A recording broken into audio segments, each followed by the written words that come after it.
Dr. Kamal sir, should I start?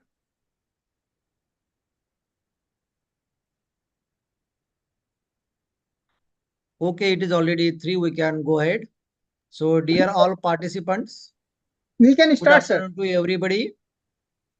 Respected Chairman of the workshop, Dr. Gokte Madam, President NPT, Dr. R.K. Dikshit sir, Dr. Padmaja Uday Kumar Madam, Dr. Kamal sir, all respected executives of the NPT and dear participants. Last week, we have completed 2 sessions on GCP, on overview of GCP and responsibilities of stakeholders in clinical trials. NPT has also circulated the PPT as well as video recording of the event. One request to all participants that if anybody wants to ask the question, they can post the question in the chat box, and no other information should be posted in the chat box, like I am present, etc. And this should be considered as a strict warning to all.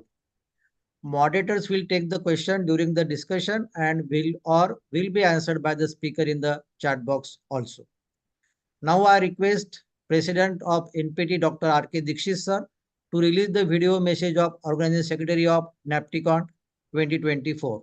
Over to Dr. R.K. Dikshit sir.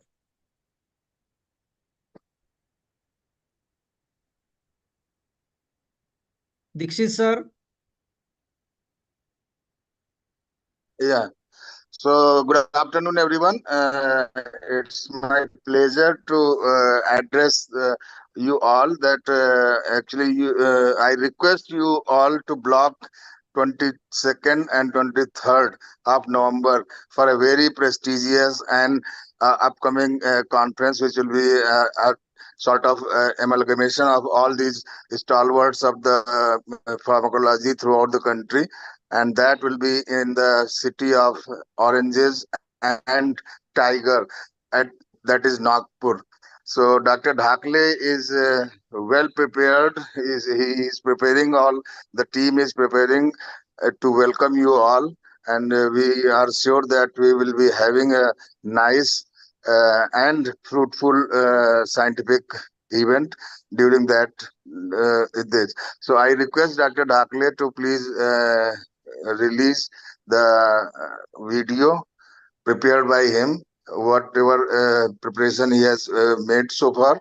And I again request you all to please join us in the 3rd National Conference of National Association of Pharmacology and Therapeutics, which will be in 22nd and 23rd of November at Nagpur.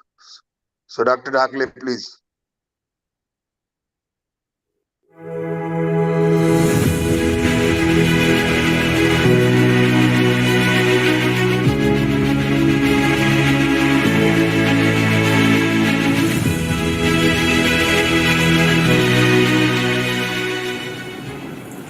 Namaskar.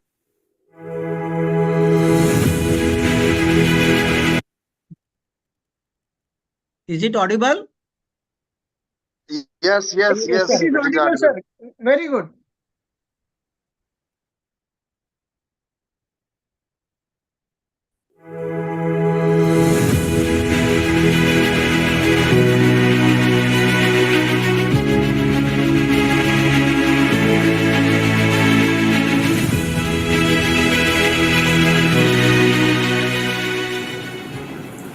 Namaskar, dear pharmacology colleagues and friends. It is with great pleasure and enthusiasm that I extend a warm and heartfelt welcome to all of you on behalf of the Organizing Committee of NAPTICON 2024, the 3rd National Annual Conference of National Association of Pharmacology and Therapeutics. AIIMS Nagpur, one of the newest additions to the esteemed AIIMS family, is committed to excellence in healthcare, medical education and research. With state-of-the-art facilities and a dedicated team of professionals, AIIMS Nagpur has quickly become a beacon of medical advancement in central India. Our institution embodies the values of innovation, collaboration and patient-centric care, making it the ideal venue for NAPTICON 2024. Nagpur, affectionately known as the Orange City due to its delicious citrus fruits, also called as Tiger Capital of India.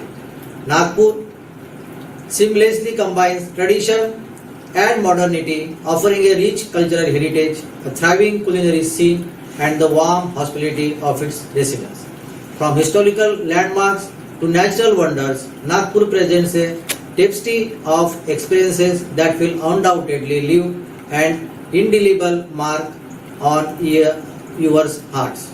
The theme of the Napticon 2024, Exploring Frontiers in Modern Pharmacology for Better Healthcare, reflects our collective commitment to advancing the field of pharmacology to enhance healthcare outcomes.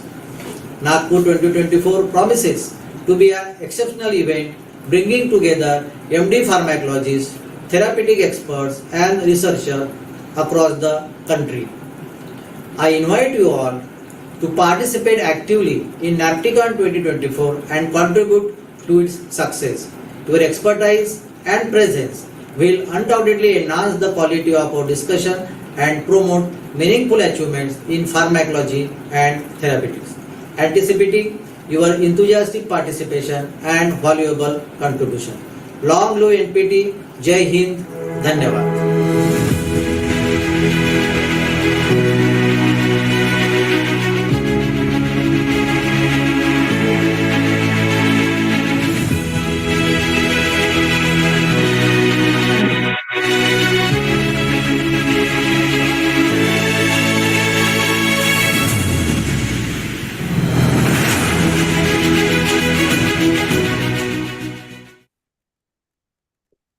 Thank you, Dr. Dikshit sir, for releasing the video. As mentioned by sir, NPT is having third national conference at AIMS Nagpur on 22nd and 23rd November 2024.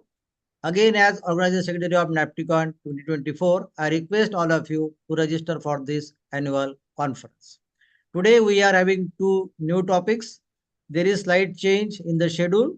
First topic will be on informed consent process by Dr. Urmila Thatte Madam, followed by clinical trial protocol, investigator brochure, and essential documents, which will be taken by Dr. Seema Pai Madam. First session will be moderated by Dr. Prakash Sir. Sir is presently working as Professor and Head, Department of Pharmacology, Andaman and Nicobar Island Institute of Medical Sciences, Port Blair. Sir has worked in various medical colleges across the country, including JSS Medical College, Mysore, Sri Narayan Institute of Medical Sciences, Ernakulam, and KMCT Medical College, Kozhikode. Sir has also worked as Professor of Pharmacology in A1 Fateh University of Medical Sciences, Libya. Sir has also worked in the Department of Clinical Pharmacology, Faculty of Medicine, Jazan University, Saudi Arabia for a period of 12 years. Sir has also several publications and attended several conferences as well as workshops. I welcome you, sir, for the session. Second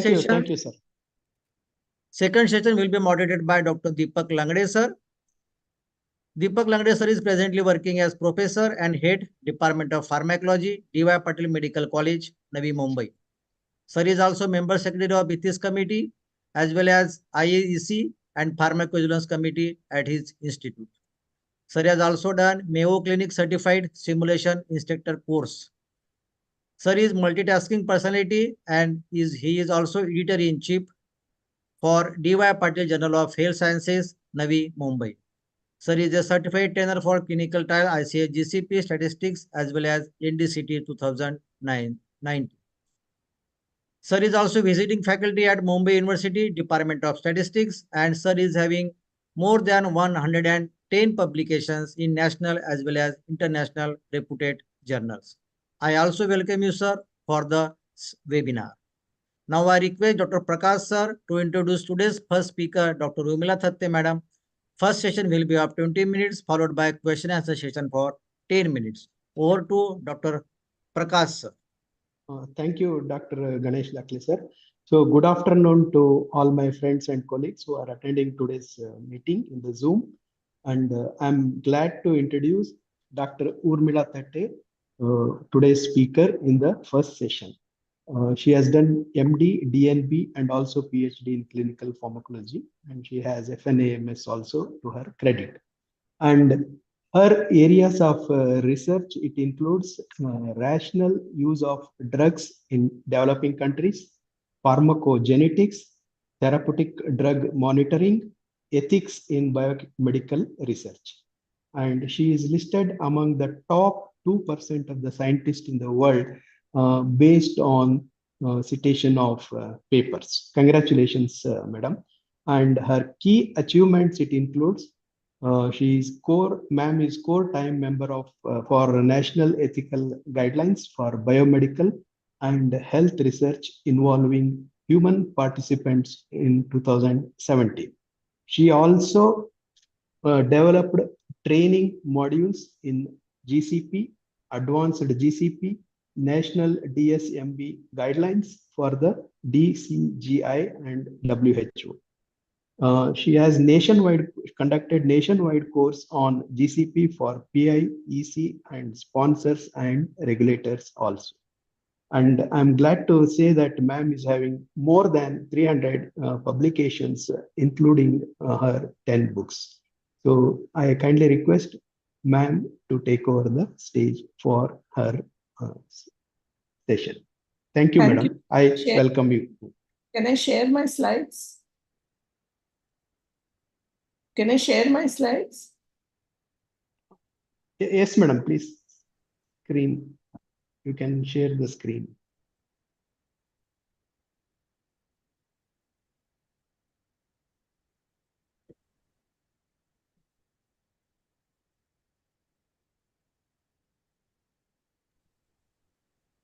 Okay. So today I'm going to talk to you all about informed consent process. Please remember, it's not informed consent document, or it is not informed consent which is done at one time. It is always a process. So what is this process? A process, if you look at ICH E6, it's a process by which a participant voluntarily confirms his or her willingness to participate in a particular trial after having been informed of all the aspects of the research. The researcher must obtain voluntary written informed consent, from the participant, prospective participant, for any biomedical health research involving human participants. And this is based on the principle that competent individuals are entitled to choose freely whether they would like to participate or not. It is, remember, always a continuous process, and it protects the individual's freedom of choice and respects his individual autonomy. Now, consent is given by a competent individual who has received the necessary information, has understood this information, and having understood this information, arrived at a decision without having been under any coercion, undue influence, or inducement or intimidation. All of these points are relevant. So, competent person who has received all the information, has understood this information, and then arrived at this decision. Therefore, an informed consent process contains 4 elements. First is the complete information disclosure. Let us look at that. All the relevant information that he or she needs to take to reach this informed consent process, to make an informed decision, has to be given to that participant. It is written in the ICMR box guidelines box 5.1. In the NDCT rules, it is there in table 3 of schedule 3. And it may depend also upon the local IEC guideline. Your local IEC SOP will also have specifications about how you need to. So you need to read those local IEC SOPs. So now, what is important is that you should inform everything to the potential participant so that he can make this informed decision. So there are two parts of the informed consent document. Remember this, because I always see an informed consent form in the thesis submitted, but I do not see the participant information sheet. This is the information on the known facts about the research which has relevance to participation. And this ICF, the form, is the participant acknowledgement that he or she has understood everything, and this is volunteering to do the research. Now, there are 10 essential elements of the PIS that this is research. You must inform the participant that this is research. It is not a therapeutic procedure that is being done as known effects. It is research. The purpose and the methods of the research, the expected duration, frequency, estimated number of visits, type, estimated number of participants, types of data collection and methods, and what are the potential benefits either to the participant or to the community should also be told. What are the foreseeable risks, discomfort or inconvenience, any payment or reimbursement that is going to be done, and what is the free treatment or compensation for research-related injury also must be told. It is important that you also tell them who will see the documents. Confidentiality is very crucial. So everybody should not be able to see the documents of the, especially other patients should not be able to see that. Especially this is important in HIV studies. There should always be freedom to participate and or withdraw. Remember this, they are allowed to withdraw. And the identity of the research team and member secretary with addresses and helpline, if necessary, should also be given. Alternative procedures. Suppose there are some people waiting in the waiting room. If anybody can let them in.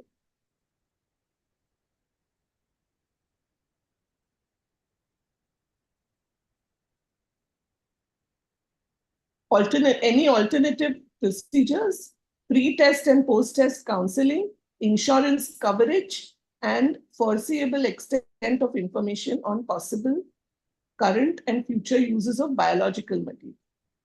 Now, the next part is decision-making capacity.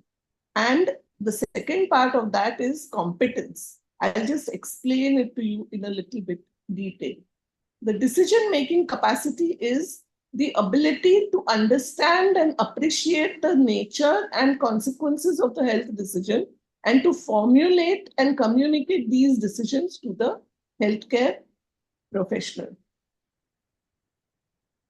It contains of 4 abilities: to understand the information given, to appreciate the situation, rationally manipulate the information, and communicate the choice.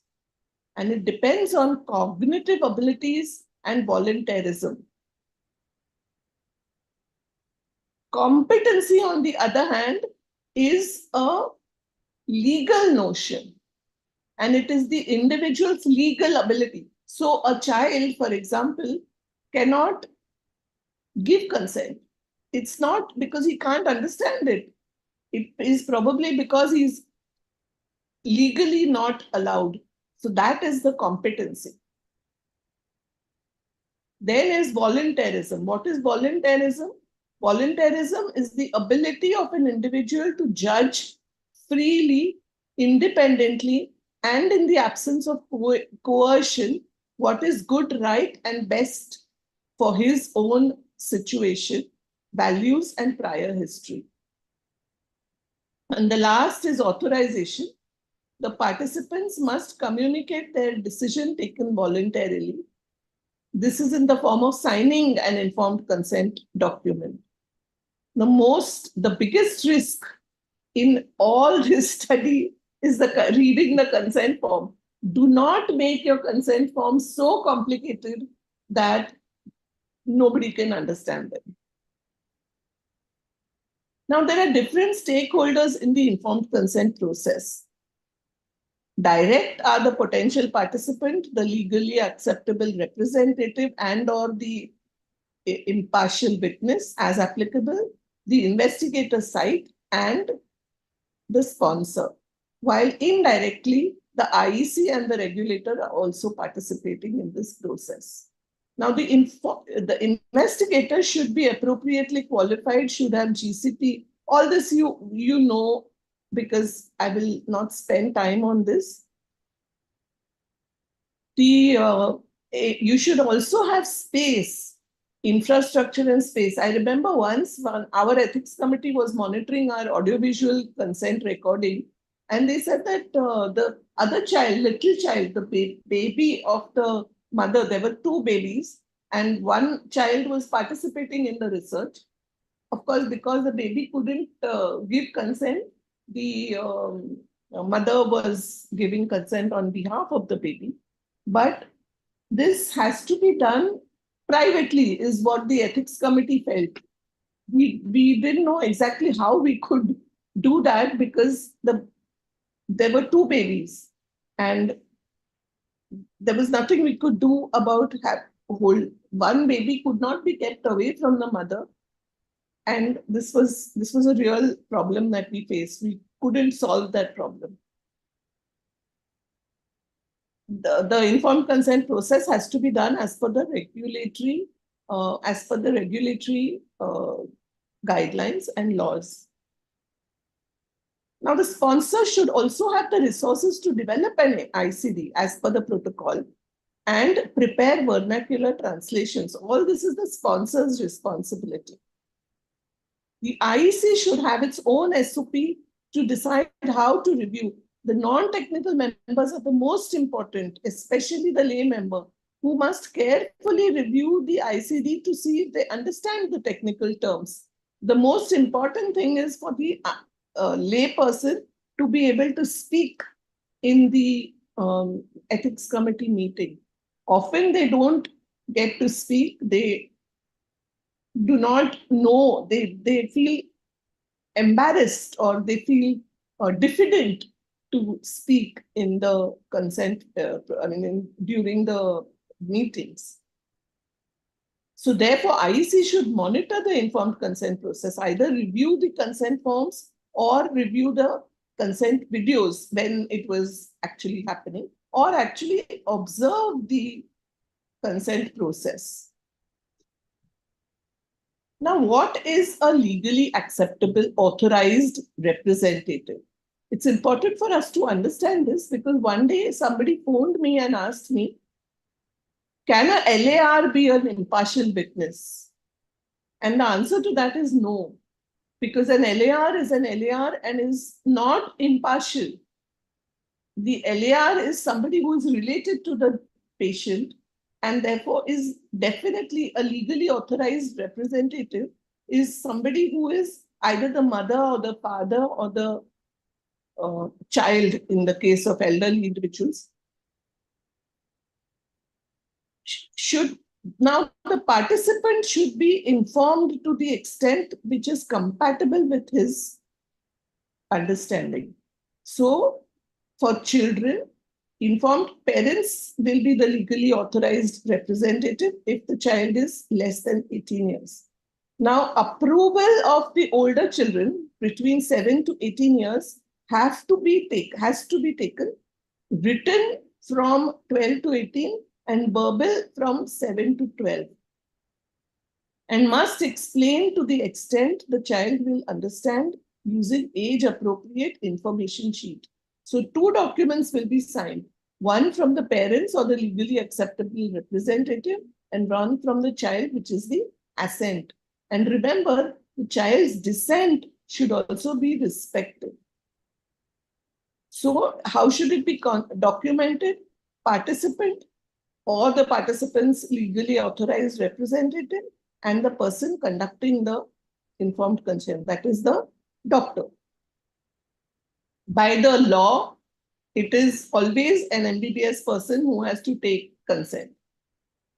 Non-MBBS people are not allowed to take consent. Now, if the participant is illiterate, a literate impartial witness has to attend the consent process and thumb impression of the participant is taken. So who can be a witness, partial, an impartial witness? I told you a relative, LAR, cannot be an impartial witness because he is partial. He knows the patient. He is related to the patient. So a person must be consented in a language that is understood to them, and EC must approve the translated consent document if it is translated in a if it is a non-English speaking person. And it is the investigator and IEC is responsible to ensure that the translation is accurate. Now there is no AV recording. It is not essential. It is only for vulnerable participants in clinical trials of new chemical entities, which actually never happens but if it does, then anyway, then you have to do this audiovisual recording. In case of clinical trials of anti-HIV and anti-leprosy drugs, you have to do an audio recording. If any new information is generated during the study, the informed consent has to be revised and EC approval has to be obtained before use, and the participant has to be consented, or the participant's LAR must be consented in a timely manner. Remember this. When I had done monitoring of one study, when I was a member of the Institutional Ethics Committee, I remember that there was one consent form in which they had said that there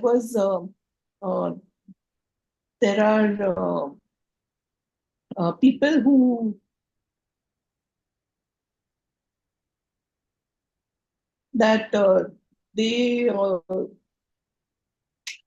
this whole thing it's keeping on coming and irritating me. Please admit them. No, there are some people waiting, 57 people waiting to have entered the waiting room, 59, 60. I don't know, it's irritating me. If there is a possibility of disclosure of identity through data presentation of photographs, although the photographs should always hide camouflage the identity of a person. If you want to publish in an upcoming publication, then you have to take consent, re-consent. If a research participant who is unconscious regains consciousness, or a person who has lost insight regains mental competence, and he is able to now understand the implications of the research, or a child becomes an adult during the study, always you have to re-consent this person or freshly consent the person.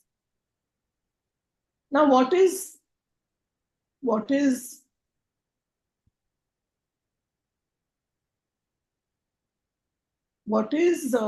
waiver of consent? When consent cannot be practically carried out without the waiver, and waiver is scientifically justified, or it involves retrospective study where the participants are de-identified and cannot be contacted, or anonymized biological samples and data, involves surveillance programs. The surveillance programs are apparently very exempt from a lot of things, on data available in the public domain. So if you're doing a meta-analysis, for example, or during humanitarian emergencies and disaster, when a participant may not be in a position, this is the time when you may give. Always there should be an attempt to obtain the participant's consent at the earliest. That you must remember.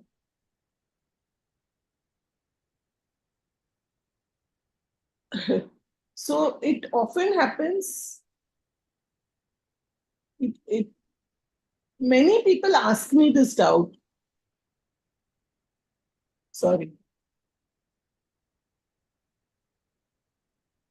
Is it always mandatory? For example, retrospective studies. We're doing this anyway.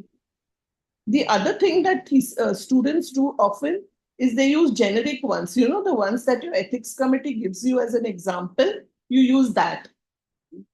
Make the effort. Your research has to be written in that. What is the research you're doing? So don't use generic ones. Patient information sheet is often missing, and HIV, in HIV studies, confidentiality informing partners and witness. See, according to me, HIV studies are the most challenging, which I have experienced in the NACO ethics committee meetings. How do you maintain confidentiality? Do you tell the partners? You do, in fact, you have to, because the right to life supersedes the right to the confidentiality. What if you have an illiterate participant? How do you take his, you will need to take his consent to be able to share this research with an impartial witness. Before you do that, don't take a witness. So I leave you with this thought. Informed consent is not a piece of paper. It is not just a signature, but it is a procedure. It's a process by which we ensure that our participants' right to be informed and the right to consent is protected. And then we document our efforts to protect the participants' right to the satisfaction of independent observers. So it should not be like this.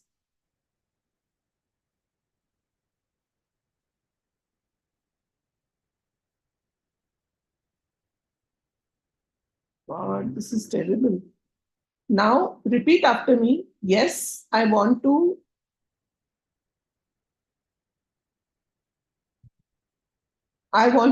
be in your hypnosis study so you can publish your theory and become a rich and famous investigator. He's hypnotizing him while he's doing that. That is not a consent. Thank you for your attention.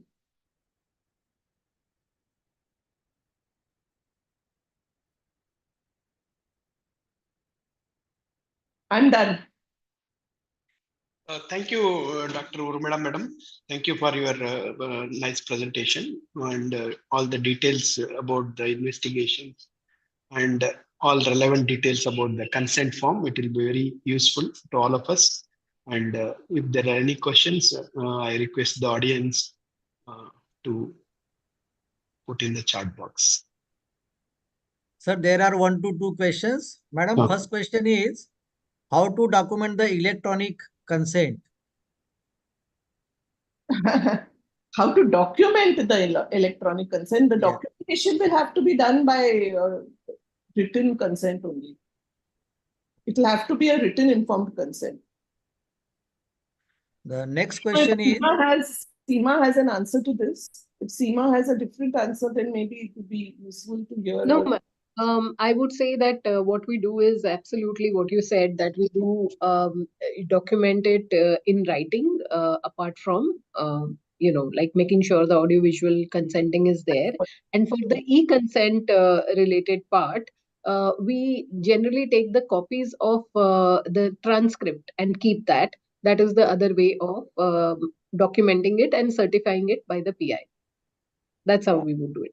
Yeah, so that's what. So I have no personal experience with e-consent. Yeah. But during COVID, I think we had used it. But yeah, they would have to keep. So like if your site is using a e-consent, which is given to you by the sponsor, they would recommend you to pull a copy of the transcript and sign and date it by the PI so that that can be kept for. So you have to sign and date the consent form Yes. the form, not the PIS. See what the electronic methods are used essentially to enhance your experience, the patient's understanding of the consent process. That is why you use this electronic methods. So Second this question, is, madam. yeah. Is informed consent necessary in case we are doing the study on samples like sputum? Yes, of course it is necessary. Depends on if it is stored samples, and if they're stored samples, if they're anonymized, then you can ask for a consent waiver from the ethics committee. But it has to be approved by the ethics committee. The consent waiver also has to be approved by the ethics committee. Remember that. Next question is how to take the consent in mentally challenged subject. You have to have a LAR for that, a legally acceptable representative, who is a relative, probably, usually, who will give the consent. And the last question, madam, is what is assent and how to take it? 1 minute, if the person regains insight, this is for people who are psychotics. If they regain insight, then you have to reconsent the participant. Sorry, can you tell me? What is assent and how to take it? Assent is you ask a child to say yes to participating in the research. Because see, a child who is between 7 to 12 may not understand, but a child who is more than 12 definitely understands that he is taking part in the research or not.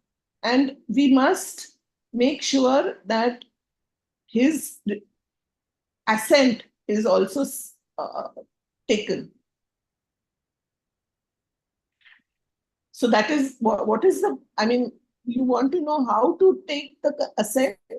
You have to talk in the most friendly way to the child and explain the study as much as possible. It's only for children above 7 years old, 7 to 18, not for below that. Those less than 7, you don't need to take assent. But this is how you take you explain in the simplest way possible. Thank you, madam. Now we can go ahead with the second topic. So I request Dr. Yes, madam. Dakle, I request you to excuse me now because I have to go now. Yes, madam. Thank you so much. Thank you so much, madam. Now I request Dr. Deepak Langde sir to introduce today's second speaker, Dr. Seema Pai, madam. Again, this session will be for 20 minutes, followed by question answer session for 10 minutes.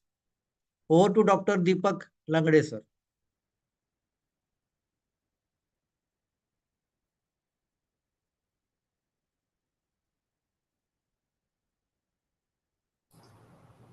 Yeah. Are you there, sir? Yes. Now I think, am I audible?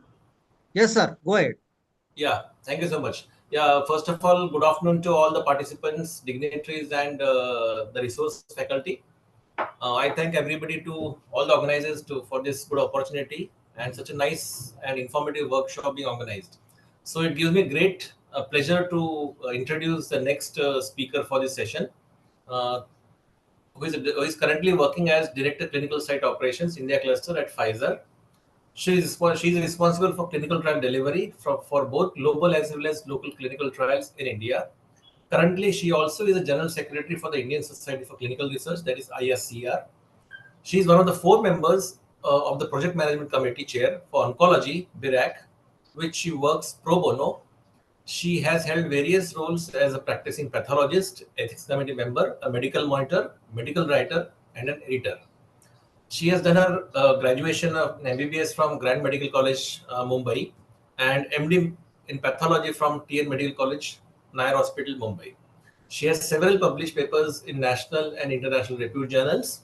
And today she's going to talk on a very important topic in clinical research, that is documentation, which includes protocol, IB, and other essential documents. So thank you, Dr. Seema, for accepting this lecture. Over to you, madam. Thank you. Thank you very much, Dr. Deepak, for the kind introduction. It is my great honor and pleasure for being invited here today. And I would really want to thank Dr. Dakle for this opportunity to speak. And my topic will be essentially a takeoff from where Dr. Thatte left, where she talked about the informed consent, which is the first thing that one would do while we look at a patient for consideration for participation in a clinical trial. And what I'm going to talk to you today is a little bit about the essential documents, mainly the protocol IB, the CRF, which is the case report form, and the CSR, which is the clinical study report. So, how do we document all this from start to end? So, before I begin, I would like to highlight that the views I will present today are those of my own and not attributed to Pfizer. And these slides are protected under IPR, so please use only by permission, and all other trademarks and property are of their respective owners. So, having said that, like my topic will cover all these different documents that we use within a clinical trial, as you can see here on the slide. And let us start first with the source documents. Now, most of the times we are always told in clinical research that what is not documented is not done. So it is very important that one keeps an eye on the documentation through the course of the study. And we will come to this point very soon as to why the documentation is a critical aspect. Because as we have heard this so many times that document what is done as well as what is not done. This is interesting, the second part, because once we used to be told that what is not documented is not done, but at the same time whatever we are not doing, that is something which we should not document, obviously. And what we should document is also those elements which are not really asked for even in the protocol. There is a reason for that, because we are documenting in case of a hospital setting in the source how we would conduct a clinical trial, and that story and that narrative should always be there, and that story should not really go anywhere, is what will be our goal. So one has to bear this in mind while we are talking about documentation. Now, let us look at it in a little bit different manner. When we are looking at source data, what really does GCP say about source data? Now, source data is something that we hear all the time, and we consider it to be the same as source document. What I want to highlight here is all the information which we put in the original record or a certified copy of the original record, that which is necessary for the reconstruction of any clinical trial or the evaluation of the trial, will be considered as a data or a source data. Remember, the source data are contained inside a source document. So the documents could be things which are like the hospital records, the medical records, the office charts, etc. But what is written inside those documents is what will constitute the source data. Now, the data is very important when it comes to the reconstruction, as I have mentioned here. And why it is important is, while we are telling the story at the end of a clinical trial to a auditor or to an inspector, or when we are talking about this to our patients, it is essential that we have the sequence of events clearly laid out. And what was done during the trial, which is our source data, is talking the same language. The documents would be the formats under which all this data is stored, like we have the different formats which have been described over here. So it is essential to understand the difference between data and documents. Now, having said that, let us look at the word essential. Essential, obviously, in English language would mean absolutely necessary. And documents, as we have already described so far, it is what is written, drawn, presented, and memorialized representation of a thought. So the documents which are there, they are to be preserved, is something which one has to remember while we conduct a clinical trial. And these essential documents, they are classified in different formats, and the examples have been mentioned below, which are required for any standard clinical trial. Now, what I would like to also highlight here, Madam has already talked about ICF. I have mentioned that I will talk to you about CRF, etc. But there are some of these documents which are like the single reference safety document, which is something like the investigator brochure, the core data sheet, which typically students may not be paying attention to or they may not be exposed to as much. Now, these reference documents are very much required while we look at it from a sponsor end, because that is the whole compendium of truth. And that's why I will also talk a little bit about the investigator's brochure. Now, filing these documents, as I said, in a timely manner can greatly assist the whole management of the trial, not only by the investigator, but it makes life easier for a sponsor. It makes life easier for the monitor who is monitoring the trial, and also the ethics committee at the hospital who is looking at all these documents from time to time. It makes life of the regulator also easy, because when they come for the inspection, it makes it easier for them to navigate through these documents if they are filed properly. Now, one has to remember that the sponsor's independent audit function is also something which is there, and the sponsor can also visit you in order for you to be producing these documents and looking at these documents, looking at the integrity of the data. Many of the times we are asked, what happens to the source document, where does it really sit? This is a diagrammatic representation that in the whole universe of essential documents, we talked about all the different types. The source document is one such element which is a subset of the essential documents. So we'll go through them one by one. The first one is the protocol. Now, we all believe we know the protocol, but trust me, from my experience, I would say that each time we read the protocol, there is a different meaning which comes out of the protocol, because of the way in which there is so much of valuable information for an investigator and also for the people who are there at the hospital site while they are conducting the trial from this very document, which is critical. Now, this document describes the objective of the study, as to why we are doing the study, the design, the methodology, as to what is the way in which we will conduct the study. There will be some statistical assumptions or considerations which are there, which will be in place, and they will give a whole picture about how should we organize our trial. So it explains the problem. It proposes the treatment hypothesis as to why we have this whole study which we are going to conduct. It also explains the key variables to assess the safety and the efficacy, and it specifies and justifies the study sample size. It describes our study population. It describes our design as to how do we give people randomization in a study, let's say if it is a RCT, and if it is a single arm study, then why is the study designed in that particular manner? It also specifies the clinical and the data endpoints in the study, and it explains how will the data be collected, how will it be analyzed by the sponsor.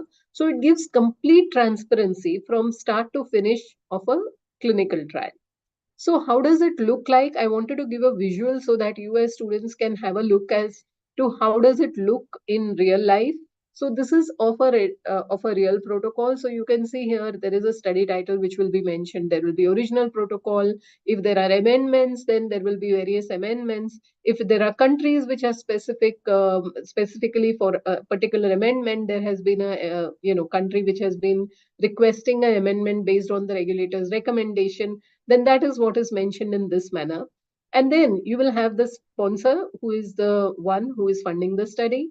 We would have the legal representative in a given country. For example, here it's in the EU as such.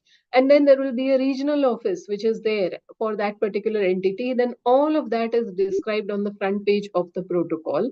And this is how it would look like.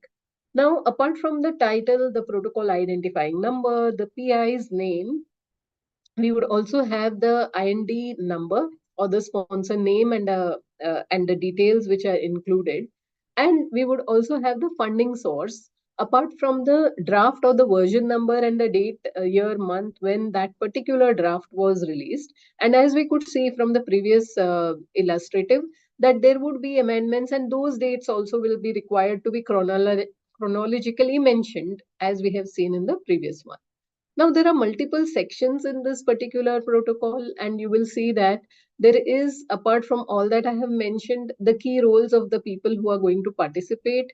What is the objective purpose, the study enrollment, the withdrawal? These are important sections which will be talking about what are the different elements. We would have the section 4, which will totally talk about the design, the endpoints, and then we would have subsections underneath each section, and that's why I have shown you this diagram, which will show that there is the whole description of the study agent. For example, it will talk about where has this agent come from, what is the formulation, what is the storage, what is the preparation. Each and every element of how that particular topic has to be discussed will be put down in great detail.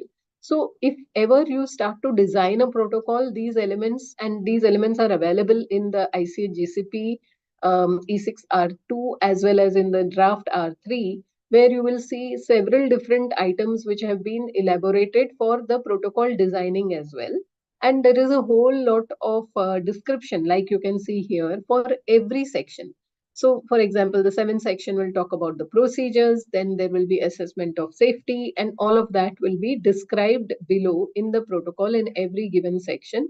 There would be the clinical monitoring, the statistical considerations, as I was mentioning, and several other sections, last but not the least, talking about the conflict of interest, the literature references which have been used to design this protocol, and several sections to address the source documents, the quality, the ethics, and the data handling. So as we can see that it's a whole compendium, and the master of this compendium, now it's like a small baby if you consider the protocol, and the IB is like the whole lot of information which is there from the birth of the molecule. Protocol was talking about study. The IB is talking about the molecule itself, which is the product. Now, here in the IB, again, similarly, we would have the name of the product, we would have the IND number, if it is already provided by the FDA or any other agency for that matter. And then we would have the name of the sponsor, we would have the edition number for the IB, we would have the date of the release of that particular number of the edition. So here also it will be having several different elements. Like for example, there will be the summary of all the different studies that have been done across different protocols. It will also have an introduction to our product. It will have the physical, chemical, pharmacological, and the pharmaceutical properties of the whole formulation. There will be a whole lot of information about the non-clinical studies. It will also have the effects in the human use, which will be the PK, the safety, the efficacy, the marketing experience, if there is any. And then it will summarize the data and the guidance for the investigator. It will also have references and appendices in the whole content body.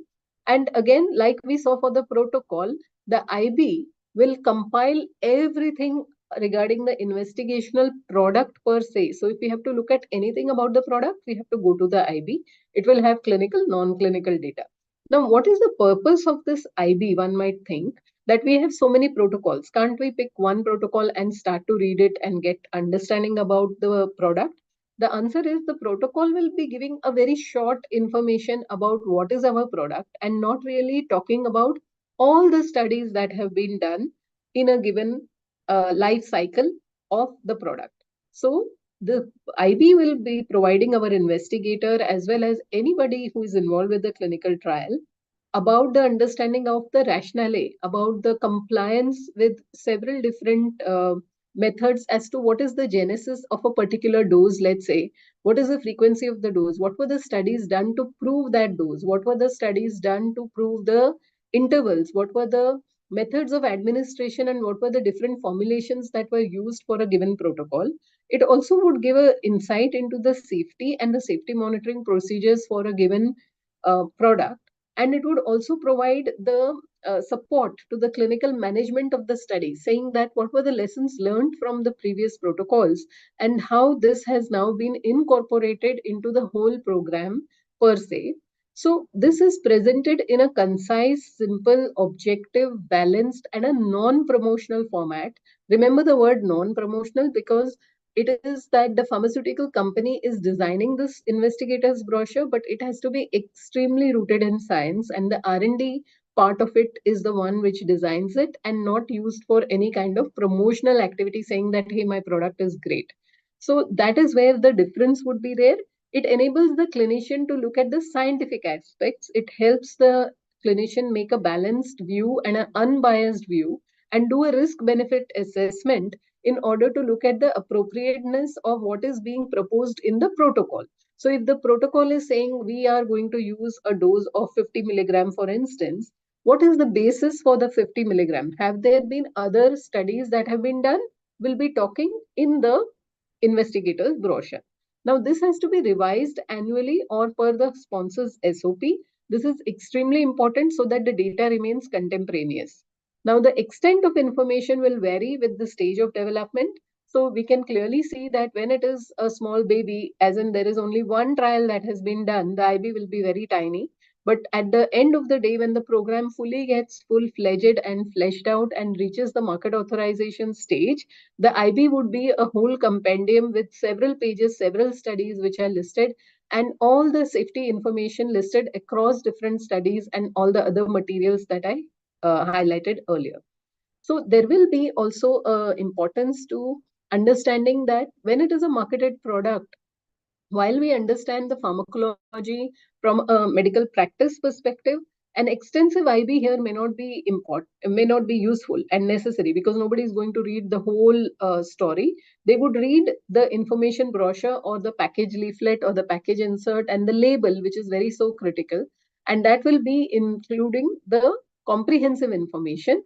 And when there is a marketed product which is studied for a new use, then the IB, which is specific to that new use, will require to be prepared. So these are some of the key highlights when we are talking about the IB.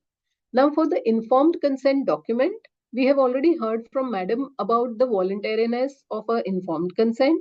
And I'm not going to talk about how do we take an informed consent or what is an informed consent. This is already highlighted in her talk. So what I will be highlighting to you is that what is the way in which the document looks like. We already heard from Madam about the language, about the LAR, about the impartial witness, the opportunity to ask questions, etc. But what you see here on the screen is how what Madam was mentioning about the patient information sheet. How does it look like and how it should be designed? So first and foremost, we have to remember the patient is not going to be reading what we saw in the protocol and the IB. The patient is going to be looking at it from a non-technical perspective. The patient is not a scientist and the patient is coming to a practitioner for seeking options of care. So as a result, the purpose of the study or whether they can or cannot take part in the study, it is very important that the language which is used is absolutely in a non-technical format, it's in a precise format, it's in a risk-benefit format where there is information which is imparted to the participant such that the participant can make a conscious choice and the language should be simple and not multiple different pages. Now, what you see here on the right-hand side is a short form of the whole informed consent itself. And in case of India, we have to follow the local NDCT rules and the templates which are required for the customization because there is a whole table which will be required to be ticked off by the patient or the LAR or the impartial witness, depending upon what is the study.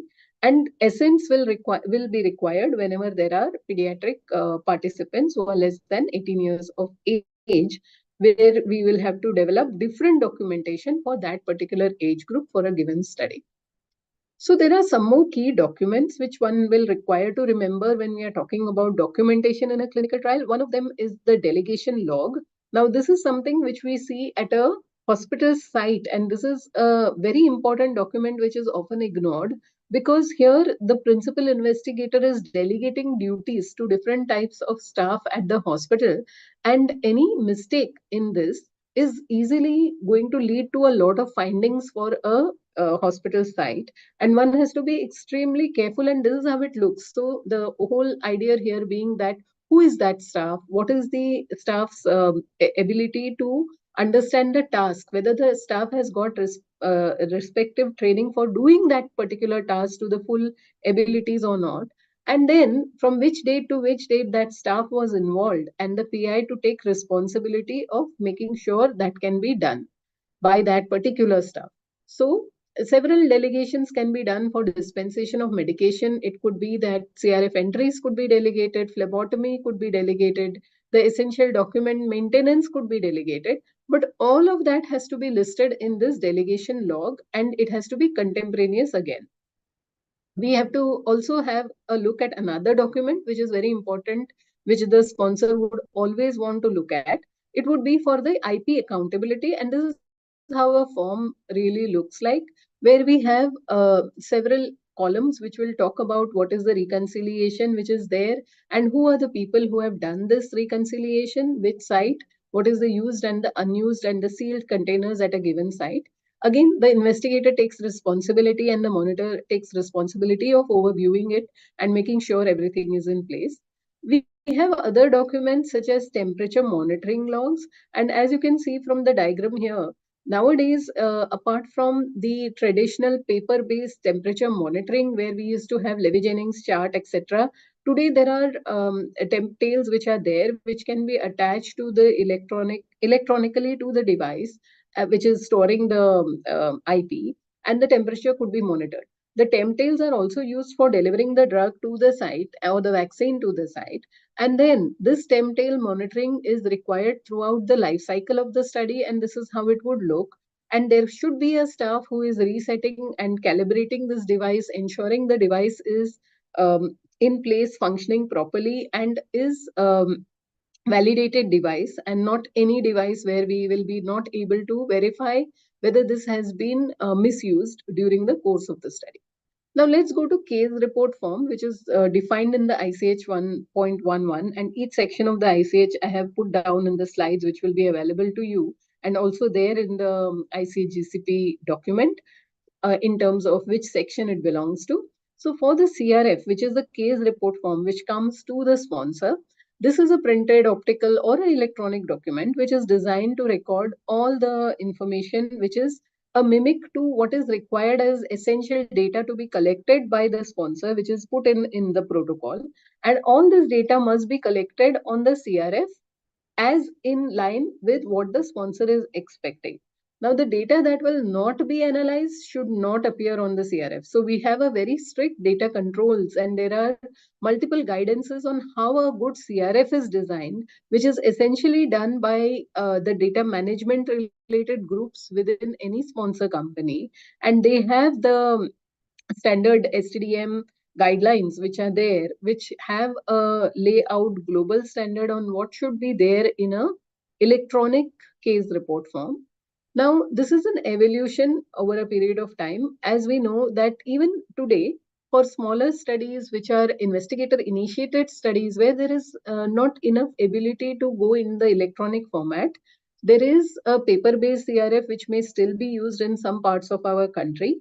Now, these CRFs are huge, they are bulky, they are really tedious for the investigator to look at how many times they have to do the transcription of the data from the source to this particular CRF, and the data transfer, the consistency with the people change. There could be extremely tedious effort which is going to be taken in by the investigator. It is tedious for the monitors.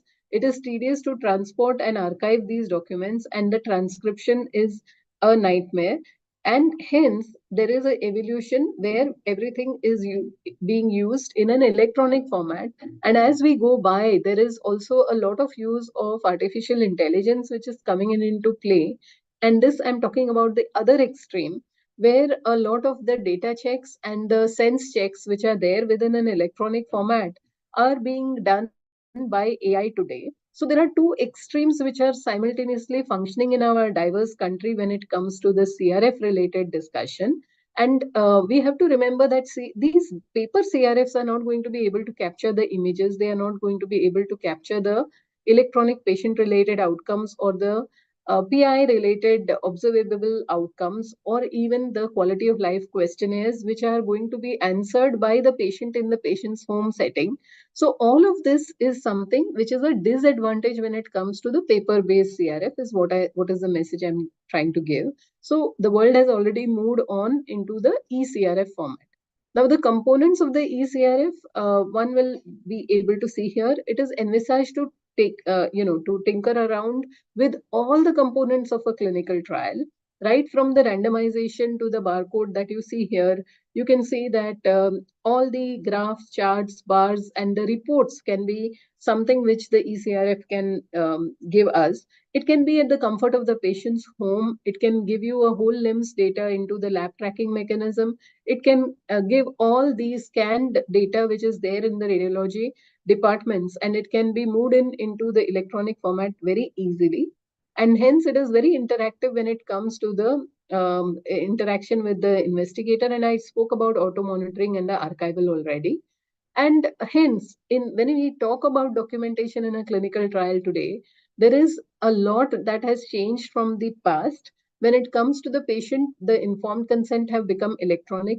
The real-time results which the patient would want in terms of the lab results, which they can see immediately wherever possible and wherever there is an ability to use limbs. When I say immediately, I mean within a certain window of the time. Safety alerts which come in from the labs today, electronically, the alerts come directly to the patient from the sponsor rather than coming to the investigator. And in many cases, it comes to both. So these interactive forms, these auto transfer of the fixed data, the automation which has come in into the field has really helped the investigator to monitor from anywhere and everywhere. And telemedicine in India has added a additional flavor to all of this, where they are able to talk to the patients and to speak to the patients in terms of the AESA related activities reporting, which has made life of the patient of the investigator much easier. Now the sponsor already has enough of these tools to make sure that the data analysis can be done even without waiting for that transcription to happen, because a lot of this data is directly being pulled into the sponsor's home setting. And also the monitoring function is slowly becoming AI driven. Same is the case with the EC. Now, that is one area, of course, I'm sure I would be challenged here by Madam if she was on the call, saying that for the ethics committee related pieces, these are things which are not yet developed in our country, given that restricted time which is there with the hospital ethics committee still desires a lot more automation. And when they are trying to look at automation, it is a difficulty still. For the FDA, it's a great advantage because it is giving them ability to look at the fraud monitoring or the investigator training via the tools and the systems which are available with the sponsor. So very quickly, I know we are running short of time. I just wanted to show you how an electronic CRF today looks like, because it is more like a e-form, which all of us today who are e-savvy, especially here in India, can easily go and fill it at our convenience from anywhere. So that's how these forms look like. And the last topic I would like to emphasize would be on the clinical study report. This is more at the sponsor's end. And if you are doing a study and you are preparing a report, remember, it has to be integrated, it has to be complete, free from ambiguity, it has to be organized, easy to review, and the report should be clear on all the things we spoke in the protocol, saying that why we chose this design, what were the plans, what were the methods, what were the mitigations, what was the course of the study. And I talked of reconstruction right at the beginning. So it has to tie in the whole story and it has to be written as a report. Now, this is one of the regulatory documents as well, which comprises of the marketing. It is required for the marketing application of any drug, biologic device, vaccine. And it's a descriptive account, and it is accompanied by the TLFs, which is the tables, lines, and listings and figures. And it's an extensive document required to be submitted to a regulatory authority. So again, there are guidelines as to how this is supposed to be done and prepared. And the content of the CSR is similar to that of a peer-reviewed manuscript. And again, like any other of these documents I spoke of today, there is the similar mimicking of right from the title page to the appendices. It mimics how the protocol looks like, and there is a detail of the data, which I spoke at the beginning, which has to be put in every section of these of the CSR. So, with that, I would like to end my talk by saying that it is important to understand that proper documentation of a clinical research trial is not just a means of organizing and filing for multiple mounds of paperwork. That is not what is expected as of today. It is a tangible trail. So, it has to tell the story right from the birth, which is conception, to completion. It has to reflect the adherence to the applicable regulatory guidelines in the country, and it has to demonstrate the trial integrity through the transparency. So, with that quote, I would like to end today and thank again, all of you for your patient listening and for the organizers to have given me the opportunity. Thank you very much. Dr. Yeah. Dakle, are there any questions for me or Dr. Langde? Yeah, thank you, Dr. Seema, for a wonderful and nice presentation, brief presentation. I know these topics are very huge. Yeah, Protocol itself can exactly. take almost protocol itself can take 3 to 4 hours, Yeah, and we have maybe the a day now yeah, with more than with the current advances. Yeah, right. fully With agree. protocol, IP, and as you know, I mean, it's very difficult to abridge all this into a small session, but we have done a wonderful job. I am sure everybody will be benefited from this session. Just, I think, what is the take-home message? What I would like to say for my participants here was your first slide, right? Because in clinical trials, we always say whatever is documented means it is done. If it is not documented, it is not done. And to Correct, add to that, I think you also said you should also document what is not done but should have been correct. done. Should have So been. that is key home Absolutely. message, take home message for everybody in this session right now. I would like to add for the electronic CRFs now, because I think most of the participants here are from academic background, and Right. they may not be exposed to the sponsored clinical trials, and they really have a crunch in terms of the resource as well as what we can say proficiency of different resources. So, because they are from academics, so electronic CRFs will be a little difficult for the PGs, especially in their routine clinical research areas. But of course, I think the medical colleges and institutions should take or make up their own platforms for eCRF, Absolutely. which can be used by the PGs and the researchers. So that's what I want to say. Dr. Dakle, are there any questions in the chat box? Yes, sir. There are 2 to 3 questions. First one is, how frequently investigator voucher is revised routinely? Routinely, the it is per year. Every year it is revised, and if there are any kind of safety related alerts, then that is something which goes as a alert to the investigators. And if it is really a major alert, it would be updated at that point in time in the investigators brochure. That is how it is updated. I hope that answers the question. The second question is it necessary to have investigator voucher for phase 4 study as molecule is in the market? Yeah, so basically, there would be, like I mentioned, that there would be a abbreviated label which is there or a pack insert as we call it, which will be there in the in that particular package which is already marketed. So if there is a phase 4 study which is being done, certainly we use the single safety reference document and not necessarily the IB. However, if it is for a different indication for the molecule which is marketed, then we require to have an IB to establish that particular new indication is being justified via the IB which is there. So the IB is there for the new indications of a marketed product, but for a non-marketed product, for a marketed product for the same indication, we can use the label. That's how we would do it. Same question related to IB. Which type of protocol allows package inserts or prescribing leaflet in place of IB? You might have answered this Yeah, I question in already previous. answered. Yeah. Yes. One question not for you, but for previous lecture, if it is possible for you. A man found unconscious on the road, brought to hospital by PCR, with no relatives accompanying. Is consent required in that case? So, if it is for the participation in a clinical trial, now when the person is unconscious, right, it is, I rarely an investigator would want to use, that patient's participation as a participation in a clinical trial, because this is very tricky because it can lead to medico-legal cases later on. Hence, for these patients, they would be treated as standard of care and not really taken as a participant for clinical trials by most investigators. From my end, there are no questions in the chat box. Deepak, you are having? No, absolutely fine, madam. Fantastic. It was a nice presentation. Thank you so much. Thank you. Okay. Thank you very much. Thank you very much. Okay. We are at the end of the today's session. I am very thankful to both the speakers, Dr. Seema Pai madam as well as Dr. Urmila Thatte madam, for their excellent, concise and conceptual presentation. I am also deeply grateful to our friends, Dr. Deepak Langde sir as well as Dr. Prakash sir, for their nice moderation. And lastly, my sincere thanks to all participants for their patience hearing. With this, now I declare that today's session is over and we will again meet on 21st of March at 3 p.m. Thank you all. Thank you so Thank you. much. Have a Thank great you day. so much. Have a nice day. Bye. Thank you, madam. Thank you.